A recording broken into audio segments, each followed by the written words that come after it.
بسم اللہ الرحمن الرحیم۔ محترم سامعین، کیا آپ کی زندگی میں ایسے مسئلے ہیں جو ختم ہونے کا نام ہی نہیں لیتے؟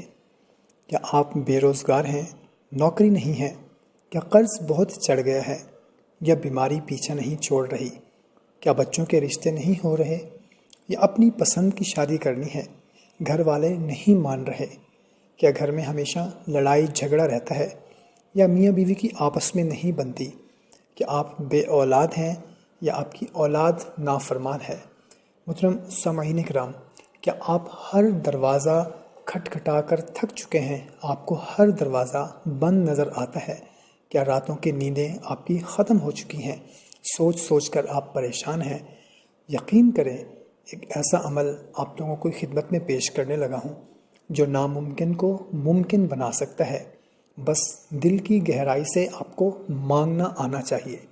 محترم سامعین، آج کی ویڈیو ان لوگوں کے لیے خاص ہے جو راتوں کو جاگ کر رو چکے ہیں، جو ہر دروازہ کھٹکھٹا کر تھک چکے ہیں، لیکن انہوں نے ایک دروازہ نہیں کھٹکھٹایا ہوگا، اور وہ دروازہ ہے اللہ تعالیٰ کا دروازہ۔ محترم سامعین، یاد رکھیں، جب دنیا کے سارے راستے بند ہو جائیں تب آسمان کے دروازے کھلتے ہیں۔ ایک ایسا وظیفہ جو بڑے سے بڑے مشکل کام کو آسان کر سکتا ہے، جو آپ کی تقدیر بدلنے کا سبب بن سکتا ہے۔ تو محترم سامعین، اگر آپ بھی چاہتے ہیں کہ آپ کی مشکل حل ہو جائے، آپ کی پریشانی دور ہو جائے، آپ کی حاجت پوری ہو جائے، تو کمنٹ میں آمین لکھ کر اس کو شیئر کر دیں۔ جزاک اللہ۔ تو وظیفہ انتہائی آسان سے ہے، کرنا آپ نے کچھ اس طرح سے ہے کہ تہجد پڑھنی ہے۔ تہجد پڑھنے کے بعد آپ نے اول اور آخر درود ابراہیمی پڑھنا ہے، کم از کم 3 مرتبہ، زیادہ سے زیادہ طاق آداد میں جتنا بھی پڑھ سکیں آپ نے درود شریف پڑھنا ہے، اور درمیان میں آپ نے لا الہ الا انت سبحانک انی کنت من الظالمین، اس کو صرف 100 مرتبہ آپ نے پڑھنا ہے۔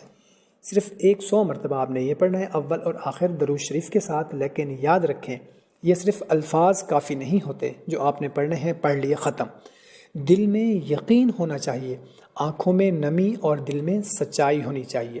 پڑھنے کے بعد اپنے رب سے ایسے مانگے جیسے ایک چھوٹا سا معصوم سا بچہ اپنی ماں سے مانگتا ہے۔ یقین کریں، وہ رو رو کر ایسے روتا ہے کہ اس کی ماں مجبور ہو جاتی ہے اس کو دودھ پلانے میں۔ بے ساختہ، بے جھجک، پورے یقین کے ساتھ آپ یہ عمل کریں جیسے بچہ اپنی ماں سے دودھ لے ہی لیتا ہے۔ انشاءاللہ عز و جل اگر آپ بھی ایسے مانگیں گے اللہ تعالیٰ سے، تو انشاءاللہ عز و جل اللہ تعالیٰ ہمیں ضرور عطا فرمائے گا۔ اور پھر دیکھیں کیسے آپ کے بند دروازے کھلتے ہیں، کیسے ناممکن ممکن میں بدلتا ہے۔ یقین رکھیں، اللہ کبھی اپنے بندے کو خالی نہیں بھیجتا۔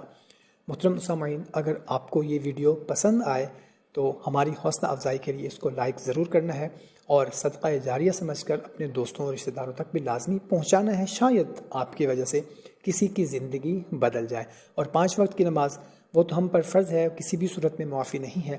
خود بھی پڑھیں، اپنے دوستوں کو رشتہ داروں کو بھی لازمی 5 وقت نماز پڑھنے کی دعوت دیں۔ جزاک اللہ۔